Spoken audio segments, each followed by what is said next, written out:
Começa com nosso prota chamado Akemitsu Akagami, tendo um sonho de quando era criança, onde ele conversa com o seu pai. Seu pai tem uma filosofia de vida, onde acredita que o melhor é ter o máximo de namoradas possível. Um carro chega para buscá-lo. Antes de ir, ele diz que vai viajar o mundo e ficar íntimo de várias mulheres, e então mete o pé. Mas ainda assim, nosso prota diz que seu pai é muito maneiro. Ele acorda e em seguida vai para a faculdade. No fim do dia, algumas alunas estão correndo na educação física, enquanto dois alunos estão observando o esforço físico delas. Nessa hora, Akimitsu aparece com a cara no livro. Eles o convidam para dar uma olhada também, mas o homem quer distância. Também o chamam para um encontro em grupos, mas ele não quer saber de mulheres na sua vida. Vira homem, rapaz! Deixa de viagem! Mais tarde, ele é chamado de última hora no trabalho. O patrão pede desculpas, já que nesse horário ele poderia estar com a namorada dele. No entanto, ele afirma que viverá sozinho pelo resto da vida. O patrão acha estranho, já que nessa idade o pai dele já tinha várias namoradas. O homem entra no modo sério e não pretende ser igual ao pai. Logo depois, no caminho para casa, ele vem reclamando que seu pai não passa de um canalha. Por sua causa, passou muita vergonha e agora vai ter que limpar o nome da família Akagami, que seu pai manchou. Além disso, seu plano é passar no concurso público, ganhar um ótimo salário e viver tranquilamente na sociedade. De repente, ele é atingido por um saco que o joga contra a parede. Uma garota aparece e pede desculpas pelo que aconteceu e pergunta se está tudo bem. O homem simplesmente levanta e vaza, dizendo que está tudo bem. Já em casa, ele não consegue pregar os olhos, pois não para de pensar na fofura da garota. No dia seguinte, as meninas estão correndo e dessa vez Akimitsu as observa. Os amigos dele aparecem e o convidam novamente para um encontro em grupos. Ele acaba dizendo que vai, o que deixa eles surpresos. No encontro, o cara perde totalmente o controle. Já em casa, ele fica preocupado. Como se apaixonou à primeira vista, não imaginava que perderia o controle de suas ações. Por causa disso, perdeu o emprego e a sua situação na faculdade está ficando péssima. Ele recebe uma ligação para um outro encontro em grupos e acaba aceitando. A preocupação aumenta e o homem quebra o celular. Na manhã seguinte, ele vai até a secretaria da faculdade e tranca sua matrícula. E toma a decisão de virar um monge e treinar em um templo onde seu tio era sacerdote, um lugar só para homens. Chegando no templo Mikazuki, ele fica aliviado, pois treinará em paz sem a presença de mulheres. Ao tocar a campainha, a garota de antes aparece. Imediatamente, ele fecha a porta. Ela abre novamente e o homem está caído no chão. Ao ver a roupa de monge, isso a deixa preocupada e ela entra para se trocar. Ele fica confuso e questionando por que tem mulheres no templo. Ela volta e na pressa acaba caindo. Ao se levantar, fica um pouco exposta. Em seguida, o agradece por vir de longe e diz que se chama Yuzuki Aoba. O homem começa a suar frio e decide vazar, mas tropeça numa pedra e se taca numa árvore. Ela corre em sua direção, mas só piora a situação dele. Chegando em seu limite, ele a segura e diz que a ama e a pede em casamento. Calma aí, paizão. Deixando-a completamente confusa. Depois disso, enquanto bebem um chá, ela fala que o responsável pelo templo está ausente e também achou que ele vinha só amanhã, o que o leva a acreditar que seu tio passou a informação errada. Ela pergunta qual é o hobby dele. Ele começa a pensar que ela é a fiscal de admissão e fica nervoso, achando que vai reprovar por causa de tudo que aconteceu. De repente, se perde na beleza dela e dá um soco em si mesmo. Em seguida, pergunta onde fica o banheiro e então se retira. No caminho, escuta um miado vindo de um jardim. Ele vai em direção a um poço e encontra um gato lá dentro. Na tentativa de pegá-lo, acaba caindo e o gato usa o corpo dele para subir. Enquanto isso, Yuzuki liga para Kiki, a encarregada do templo, e diz que o homem do casamento arranjado chegou um dia antes. Kiki revela que o homem na verdade está com ela nesse exato momento, o que faz ela se questionar quem é o nosso prota. Nessa hora, sua irmã chamada Tsukuyo aparece. Imediatamente, Yuzuki diz que tem um ser maligno na casa. casa. Ela não acredita, porém Akimitsu aparece todo arrebentado, implorando por ajuda. Por favor, me ajuda. As duas entram em pânico. Tsukuyo perde até as forças das pernas. Nosso prota pede por uma ambulância. Yuzuki não perde tempo e já dá uma voadora nele. Elas saem correndo desesperadas. Ele também corre atrás para tentar se explicar. A outra irmã chamada Kuragi está vindo quando as duas passam por ela, gritando para fugir. Ao ver Akimitsu, a menina treme na base e acaba desmaiando. Ele a segura a tempo e a deixa no chão. Em uma outra sala, duas garotas aparecem. A ruiva se chama Kagura e a outra se chama Mia. Na tentativa de se concentrar em sua arte, Mia escuta o barulho do lado de fora e abre a porta furiosa. Pro seu azar, acaba recebendo uma cabeçada do nosso prota e desmaia em cima dela. Para piorar, o sutiã dela fica à mostra, deixando-a ainda mais nervosa. Kagura, em vez de ajudá-la, acha engraçada toda essa cena. Lá fora, elas escutam o desespero da Mia, o que deixa Tsukuyo ainda mais preocupada. Não demora muito e nosso prota as encontra. Ele tenta se aproximar para explicar tudo, mas Yuzuki não perde tempo e o ataca. Mais tarde, Kiki chega ao templo e esclarece toda a confusão, onde Akimitsu errou o local do treino e Yuzuki achou que fosse a pessoa do casamento arranjado. Ela pede desculpas pelo mal-entendido. No entanto, Mia e Tsukuyo estão puro ódio. Mesmo sendo um templo feminino, Kiki sugere deixá-lo treinar por um tempo. Tsukuyo não gosta da ideia e o acusa de ser um pervertido. Ele agradece a oferta, mas decide ir embora. Além disso, Yuzuki nem se lembra da primeira vez que se viram. Ele fica sentado em um ponto de ônibus, pensando no que vai fazer agora. De repente, Yuzuki aparece. Como o ônibus só vai chegar de manhã, ela o convida para passar a noite no templo, e que vai convencer as outras a deixarem. Ele agradece, mas quer resolver seus problemas com o seu próprio esforço.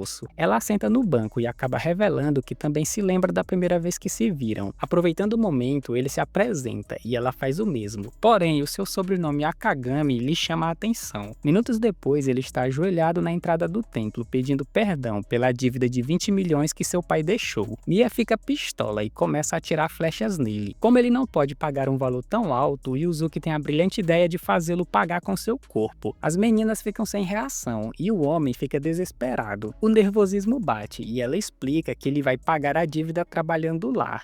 Ela decide mostrar o templo e o leva até uma sala onde mostra a estátua principal do lugar. Porém, a estátua é feita de fita adesiva, mostrando que o templo está numa situação precária, o que dá motivo para nosso prota se esforçar. Ao mesmo tempo, as meninas ficam de tocaia observando eles se darem bem. Logo depois, elas fazem uma reunião para expulsar ele e também abrir os olhos da Yuzuki. Kiki aparece e comenta que a melhor forma de expulsá-lo é seduzi-lo. Para isso dar certo, tem que ser a garota mais sexy. As meninas acabam escolhendo a Tsukuyo, já que ela possui faróis grandes. Pela manhã, Akimitsu acorda motivado e já começa o dia preparando o café da manhã e se sentindo um novo homem. Ao vê-la, ele perde a compostura e acaba deixando a comida queimar. Após isso, o café fica pronto. Mia e Tsukuyo aparecem. O plano começa com ela querendo falar mal da comida, mas quando experimenta, até chora de tão gostoso que tá. Ela chama a atenção dele apelando para o emocional.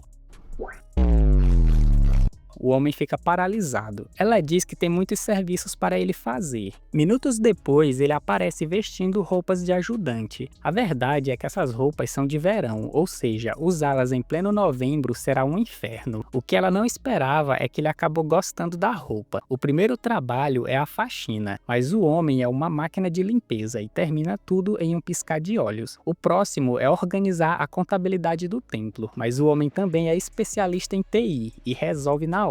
Vendo que o plano não tá dando certo, sai correndo em desespero. Sendo assim, ela decide participar do treinamento dele. Como não tem cachoeira, uma mangueira é usada, enquanto ele fica debaixo tentando meditar e suportar o frio. Yuzuki aparece e ao vê-la, o corpo do homem começa a esquentar e o frio some completamente, o que o faz acreditar que ele alcançou a iluminação. Tsukuyo não sabe mais o que fazer, então Kiki sugere uma última ideia. Depois disso, nosso prota tá tomando um banho. Ao sair do banho, se depara com a Tsukuyo ajoelhada no banheiro. Imediatamente, ele volta para a banheira. O problema é que ela começa a tirar um pouco da vestimenta, o que o deixa completamente confuso. A verdade é que daqui a 5 minutos, a Yuzuki vem pro banheiro, e o plano é parecer que a Kimitsu a atacou. No entanto, a vergonha é muito grande e também não quer parecer uma maluca. Ela acaba tropeçando e uma caixa cai em sua direção. Rapidamente, ele se joga em cima dela para a proteger. Para piorar, a outra caixa cai em cima dele, fazendo ele beijá-la. Nessa hora, Yuzuki aparece e assiste toda a cena. Tsukuyo se levanta desesperada e tenta se explicar. Yuzuki fica estranha e pede para ele sair do banheiro, e também faz o mesmo. Após isso, as outras ficam felizes e elogiam Tsukuyo pelo ótimo trabalho. Apesar disso, saber que ele vai ser expulso não a deixa nada bem. Nos corredores, acaba encontrando a Yuzuki, que fica evitando ela a todo custo e entra em seu quarto. Tsukuyo fica pistola e abre a porta querendo saber o motivo dela estar ignorando. Ela se aproxima e se depara com a Yuzuki vermelha igual tomate. A real é que ao vê-la acaba se lembrando do nosso prota sem as roupas. Tsukuyo começa a rir e comenta que ela é uma pervertida. Yuzuki joga na cara que a pervertida é ela por tentar seduzi-lo e conta que a Kiki falou tudo sobre o plano da sedução. Em seguida, Tsukuyo pergunta por que ela deixou nosso prota ficar no templo. Ela diz que a sua mãe teria feito o mesmo. Além disso, ele é um cara legal que tá apenas querendo mudar. Isso faz Tsukuyo pensar que naquele momento no banheiro ele queria apenas ajudá-la. Nesse caso, Yuzuki sugerem irem até o nosso prota e explicar tudo. Kiki aparece e diz que o homem arrumou a mala e foi embora. Nosso prota vai até a delegacia para se entregar por ter cometido esse ato que vai contra os seus princípios. O policial simplesmente o expulsa de lá. Ele decide voltar para o seu antigo apartamento, mas uma nova pessoa já mora lá e as suas coisas foram jogadas fora. A chuva cai e ele aparece debaixo de uma ponte morrendo de fome. De repente, Yuzuki aparece. A tentação bate e ele começa a desviar o olhar, já que as roupas dela estão molhadas. Ela pergunta o motivo dele sair do templo e o cara revela que foi ela quem pediu para ele ir embora. Na verdade, ele entendeu errado quando ela disse para ele sair, era apenas do banheiro e não do templo. Uma simples conversa teria resolvido tudo. Além disso, sendo um novato, ela pede para ele confiar mais nela. Ela diz que a primeira chave para a iluminação é ninguém viver sozinho. Tsukuyo também aparece e aproveita o momento para pedir desculpas por tudo, e o chama de volta para o templo. Em seguida, põe um papel na mão dele. Ao abrir, se depara com uma taxa de 5 milhões pelo primeiro beijo dela. Já no templo, Mia não gosta nem um pouco da volta dele e acaba desmaiando. Yuzuki quer tomar banho e chama Tsukuyo para ir também. Ela vai na frente e os dois vão na cozinha, onde encontram a Kuragi. Tsukuyo vai até a geladeira e pega uma caixinha de suco para beber. Kuragi avisa que Yuzuki está esperando ela no banheiro. Ela não vê motivo para ter pressa e comenta que antes a Yuzuki era toda certinha e agora está toda agitada. Kuragi completa dizendo que a sua irmã não pensava e era muito impulsiva. A Kimitsu tenta ajudar, dizendo para ela não falar essas coisas sobre a própria irmã. Nessa hora, Yuzuki chama Tsukuyo para o banheiro e ela se retira. Vendo que já está tarde, ele vai preparar o jantar e Kuragi o ajuda. Enquanto preparam, ele diz que não consegue imaginar a Yuzuki sendo uma tonta, mas não teria como saber, pois a conheceu recentemente. Sem perceber, acaba falando em voz alta que tem muita vontade de saber tudo sobre ela. Nesse caso, ela pergunta se ele quer espiar o banheiro e diz que sua irmã também é uma pervertida, ou seja, não ficará com raiva se espiá-la. Ele percebe que, embora Kuragi pareça inocente, a garota é perigosa. No fim, não passava de uma brincadeira. A verdade é que desde aquele dia, Yuzuki mudou. E aos poucos, Tsukuyo também tem mudado. Mas depois que a Kimitsu apareceu, as duas voltaram a ser tontas novamente. E ela gosta quando elas são assim, e fica feliz por ele ter voltado. Essas palavras mexem com o sentimento dele, e o homem se emociona. Como agradecimento, ela vai mostrar tudo sobre elas, e vai em direção à maçaneta da porta do banheiro. Ao perceber isso, ele tenta impedi-la desesperadamente. No entanto, ela se esquiva e ele acaba abrindo a porta e se deparando com as duas, deixando-o numa situação complicada. Logo depois, ele aparece só o pó da rabiola. Elas se retiram só o ódio e em seguida Mia aparece com muita raiva, dizendo que o templo caiu em depravação por culpa dele. E assim finaliza este episódio. Deixa o like, se inscreva, tamo junto!